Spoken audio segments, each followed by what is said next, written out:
लोग तरह तरह की पीएचडीज करते हैं, कंप्यूटर साइंस में, फिजिक्स में, केमिस्ट्री में, पॉलिटिक्स में, हिस्ट्री में। रिसेंटली एक पीएचडी हुई है जिसने सबको चौंका दिया। एक स्कॉलर है नजमा परवीन, और इन्होंने पीएचडी अपनी की किस चीज़ के ऊपर, तो प्राइम मिनिस्टर मोदी के ऊपर। और ये पीएचडी इन्होंने की है बीएचयू से। तो आखिर क्या है इस पीएचडी में जो इन्होंने कवर किया, और 8 साल तक किए गए इस रिसर्च में इन्होंने किन चीज़ों को समझा, किन चीज़ों को जाना, और क्यों ये एक यूनिक सी पीएचडी है? क्योंकि एक मुस्लिम स्कॉलर है जिन्होंने वाराणसी के बीएचयू से, बनारस हिंदू विश्वविद्यालय से अपनी पीएचडी पूरी की, और शोध का विषय है प्राइम मिनिस्टर मोदी। आइए समझते हैं कि क्या था इनका शोध और किन चीज़ों पर इन्होंने फोकस किया, और क्यों ये थोड़ी चौंकाने देने वाली खबर थी सभी के लिए। तो चलिए डिस्कस करते हैं। वेलकम टू ज्ञान कोश, और आइए डिस्कस करते हैं इस पीएचडी को जो हुई है प्राइम मिनिस्टर मोदी के ऊपर। पहली बात, कौन है? तो यह है नजमा परवीन, जिन्होंने इस चीज़ के ऊपर रिसर्च किया है।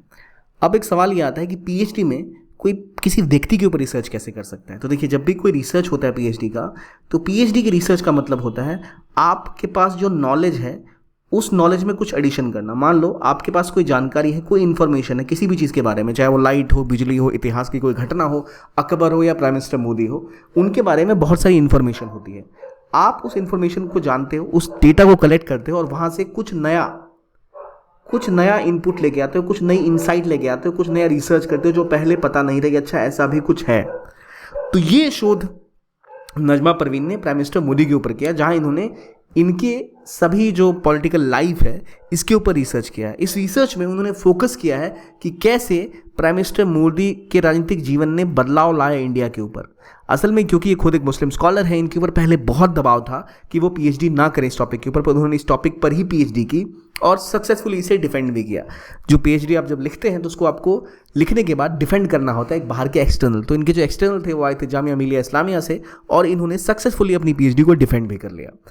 तो इस बारे में आगे बात करने से पहले आपके लिए एक बहुत इंपॉर्टेंट इन्फॉर्मेशन, कि अगर आप यूपीएससी की तैयारी कर रहे हैं और आपको क्वालिटी चाहिए पढ़ने में, क्लासेस में आप डाउटफुल है, कन्फ्यूजन में, कैसे तैयारी हो, किस तरह तैयारी की जाए, उन सब का सॉल्यूशन आपके लिए आ गया है एक अफोर्डेबल प्राइस पर, जो लेके आया है पीडब्ल्यू ओनली आईएएस अपने फाउंडेशन कोर्सेज 2025 के साथ। टाइटन बैच इंग्लिश में, संकल्प बैच इंग्लिश और हिंदी में आपके लिए उपलब्ध है, जहां आप केवल 10,999 रुपये में इसको अवेल कर सकते हैं, जहां आपको सारी क्लासेस मिलेंगी, करंट अफेयर्स, पूरी प्रिपरेशन कराई जाएगी इस कोर्स के थ्रू। आप इसके बारे में अगर एनरोल करना चाहते हैं, ज़्यादा जानकारी चाहते हैं, तो कमेंट सेक्शन में इसका लिंक पिन्ड होगा या फिर डिस्क्रिप्शन में इसका लिंक आपको मिल जाएगा, जहां से इसके बारे में आप डिटेल में जानकारी एकत्रित कर सकते हैं।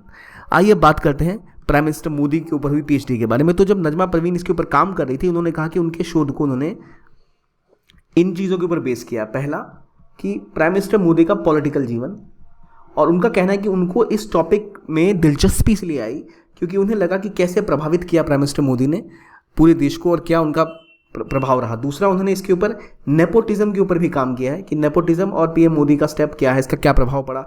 तीसरा, उन्होंने ये भी काम किया इस टॉपिक के ऊपर कि जो इनके डेवलपमेंटल प्रोजेक्ट्स हैं प्राइम मिनिस्टर मोदी के, वो कौन कौन से रहे उसके ऊपर। और चौथा, जो मीडिया और जो लोगों का सपोर्ट मिला है वो, और जो अपोजिशन का आरोप है ये। और पांचवा फिर कंक्लूजन है। इस तरह की उन्होंने चैप्टराइजेशन अपनी थीसिस में की है। इसमें उन्होंने जो फोकस किया वो पीएम की पॉलिटिकल लाइफ पे इसलिए भी किया कि 2014 या उससे पहले जब वो गुजरात के सीएम थे, तब आपको दिखेगा कि कंसिस्टेंटली जो इंडिया की जीडीपी की ग्रोथ रेट थी उससे कहीं आगे थी गुजरात की ग्रोथ, और लगातार इंडिया की ग्रोथ को बीट किया था गुजरात की ग्रोथ ने। और उसी के साथ फेमस हुआ था प्राइम मिनिस्टर मोदी का गुजरात मॉडल। जब वो सीएम थे गुजरात के, तो गुजरात ने काफ़ी तरक्की देखी थी, और वही पिच बना था इनके अपील का। तो ये जो नजमा परवीन ने जो पीएचडी की, तो उन्होंने रिसेंट जो उनकी स्कीम्स है गवर्नमेंट की उसके ऊपर भी काम किया, और ख़ास तौर पे 3 तलाक जैसे इलाकों पर, 3 तलाक जैसे ऐसी चीज़ें जहाँ जो वुमेन इक्वालिटी के लिए बहुत इंपॉर्टेंट है, उसके ऊपर भी उन्होंने रिसर्च पे खास ध्यान दिया। और ये कंक्लूजन निकाला कि प्राइम मिनिस्टर मोदी मुस्लिम्स के हितैषी हैं, उन्होंने मुस्लिम्स के लिए ज़्यादा काम किया और प्रो पुअर है अपनी पॉलिसीज़ को लेके। ये उनके रिसर्च का जो रिजल्ट है वो निकला है। अब ओवरऑल देखें ना, जो गुजरात मॉडल उन्होंने फोकस किया, इसकी वजह क्या है? वजह ये है कि आप कंसिस्टेंटली देखो, जो गुजरात की जीडीपी ग्रोथ रेट थी, जीएसडीपी, स्टेट की जीडीपी जो थी, वो हमेशा इंडिया से आगे रही जब तक वो लगातार जब वो थे, और उससे पहले भी ग्रोथ लगभग आसपास थी, कभी कभी आगे भी थी, लेकिन प्रोमिनेंटली अंडर पीएम मोदी जब वहाँ के सीएम थे तो ग्रोथ एक बहुत आगे तक बढ़ती हुई दिखी। और स्पेसिफिकली जो ट्रिपल तलाक का मुद्दा था, ट्रिपल तलाक असल में था क्या? देखिए, मुस्लिम रिलीजन में एक तरीका होता है जिसके तहत तलाक दिया जा सकता है। जिसके तहत आप 3 बार तलाक बोलकर, चाहे वो वर्बली बोलें या आप टेलीफोन पे बोल दें, तलाक फाइनलाइज हो जाता है। तो उसे क्रिमिनलाइज किया गया, क्योंकि कहा गया कि ये जो ट्रिपल तलाक का तरीका है ये बहुत ही ज़्यादा एंटी वुमेन है, वुमेन की राइट्स के खिलाफ है, कि जिसमें उनका शौहर या उनका पति सीधा सीधा 3 बार तलाक बोल के महिला को तलाक दे सकता था। तो इसको लेकर जो मुस्लिम समुदाय, मुस्लिम महिला वर्ग है किसी भी समुदाय का, उसने इसका स्वागत किया था। और प्राइम मिनिस्टर मोदी का एक इम्पॉर्टेंट एक पॉलिटिकल मूव थी, जहां उन्होंने काफ़ी ज़्यादा सक्सेसफुली इसमें कई वोटर्स को अपने साथ जोड़ा। इसके अलावा गुजरात, जहां वाइब्रेंट गुजरात जिसे कहा जाता है, जो बहुत सक्सेसफुल रहा था, जहां बहुत सारे निवेशक गुजरात में आए थे, कुछ उसी मॉडल का इस्तेमाल करके हम देखते हैं इंडिया में कई सारे जो फोकस किया गया वो किया गया डेवलपमेंट प्रोजेक्ट के ऊपर। अब जैसे ट्रिपल तलाक की हम बात करें, बिल पास हुआ पार्लियामेंट के द्वारा, बीजेपी थी मेजॉरिटी में, और इस बिल के पास होने के बाद से हम देख रहे हैं 82% डिक्लाइन है ट्रिपल तलाक के केसेस में, जब से ये लॉ इनेक्ट किया गया गवर्नमेंट के द्वारा। तो एक अच्छी पहल है जिसके तहत महिलाओं के जीवन में बहुत बड़ा फायदा हुआ। ये भी इनके पीएचडी का विषय था। इन्होंने शोध इस बात पे भी किया कि कैसे जो एक भारतीय आवाम पार्टी थी इसने इनको सपोर्ट किया, जो एक मुस्लिम पार्टी थी उन्होंने प्राइम मिनिस्टर मोदी को सपोर्ट किया। लेकिन खास बात यह है, भारतीय आवाम पार्टी से खुद नजमा परवीन भी जुड़ी हुई थी, और इन्होंने बोला कि कैसे इस पार्टी ने इनका समर्थन किया। क्यों किया इनका समर्थन? क्योंकि इन्हें लगा कि मुस्लिम्स के हित की बात प्राइम मिनिस्टर मोदी कर रहे हैं। जो developmental project prime minister Modi के थे, चाहे वो प्रधानमंत्री फसल बीमा योजना हो गई, चाहे वो आयुष्मान भारत हो जिसमें सबको हेल्थ कार्ड दिया गया, या फिर सॉइल हेल्थ कार्ड की बात हो, मिशन इंद्रधनुष की बात हो जिसके तहत बच्चों को जो टीकेकरण उनका पूरा किया गया, हर एक बीमारी से बचाव की बात हो, पीएम जीवन ज्योति बीमा योजना हो, सुरक्षा बीमा योजना हो, पेंशन योजना, अटल पेंशन योजना, प्रधानमंत्री आवास योजना हो, इन तरह की कई सारी स्कीम्स ने गरीबों की अलग अलग समस्याओं को टारगेट करते हुए उनके ऊपर स्कीम्स लॉन्च की। कितनी सक्सेसफुल हुई? जैसे उज्ज्वला योजना की हम बात करते हैं, सक्सेसफुल भी हुई है।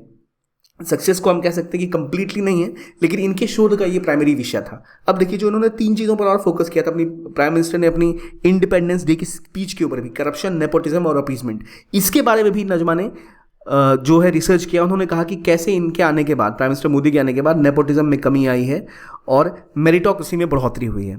जो रिसर्च के की एरियाज थे, डेवलपमेंट और गुड गवर्नेंस के ऊपर जो फोकस किया गया, कैसे जो गाँव को इलेक्ट्रीफाई किया गया, उज्ज्वला योजना आई, हालांकि सिलेंडर अभी थोड़े से रिफिल नहीं हो पा रहे क्योंकि सिलेंडर्स काफ़ी महंगे हो गए, पर इसके अलावा पीएम जनधन योजना, सभी गाँवों को इलेक्ट्रिफिकेशन, इस तरह की योजनाओं ने बहुत बड़ा प्रभाव डाला है भारत की ग्रामीण अर्थव्यवस्था पर और शहरी अर्थव्यवस्था पर भी, और लोगों के जीवन में भी। तो इन सभी डेवलपमेंटल प्रोजेक्ट पर इसका क्या प्रभाव पड़ा देश की अर्थव्यवस्था पर, देश की सोशो इकोनॉमिक रियलिटी पर, इस पर फोकस किया। और ये भी देखा कि कैसे वो जो तबका है, जो अल्पसंख्यक समुदाय है, जिसे हम कहते हैं मुस्लिम्स की हम बात कर लें, या अलग कम्युनिटीज़ की बात कर लें, जो पिछड़ा वर्ग है उनकी बात कर लें, SC ST OBC वर्ग की बात कर लें, उन सभी वर्ग को इसका क्या फ़ायदा मिला, ये भी इनके थीसिस का एक विषय था, जिसमें इन्होंने अपने रिसर्च को आगे जाके बढ़ाया।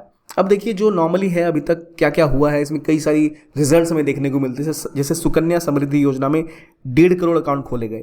ये बच्चों की जो लड़कियां होती हैं स्पेसिफिकली, उनको भविष्य में उनकी शादी या उनके पढ़ाई के खर्चे को वहन करने में बहुत मदद करेंगे। 44 करोड़ घर बनाए गए। प्रधानमंत्री आवास योजना में 11 लाख जो कैंडिडेट हैं वो स्किल इंडिया के तहत ट्रेन किए गए। इस तरह कई अलग अलग तरह की चीज़ें हुई, जैसे लोन सैंक्शन किए गए 14,000 करोड़ के। 13 करोड़ आपके इंश्योर्ड लोग हुए हैं किसके अंदर, प्रधानमंत्री सुरक्षा बीमा योजना के अंदर। लगभग 5.2 करोड़ फैमिलीज को प्रधानमंत्री जीवन ज्योति बीमा योजना के तहत जोड़ा गया।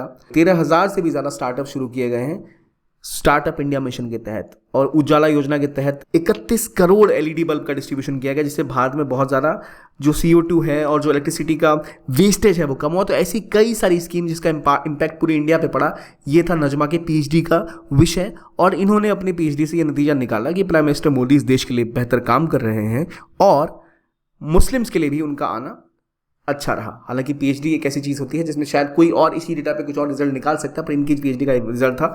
आपको क्या लगता है, क्या रिसर्च जो उन्होंने किया है, क्या आप उससे सहमत है या नहीं? तो ये था ये वीडियो देखने के लिए बहुत बहुत धन्यवाद। Keep on watching Gyankosh and have a nice day.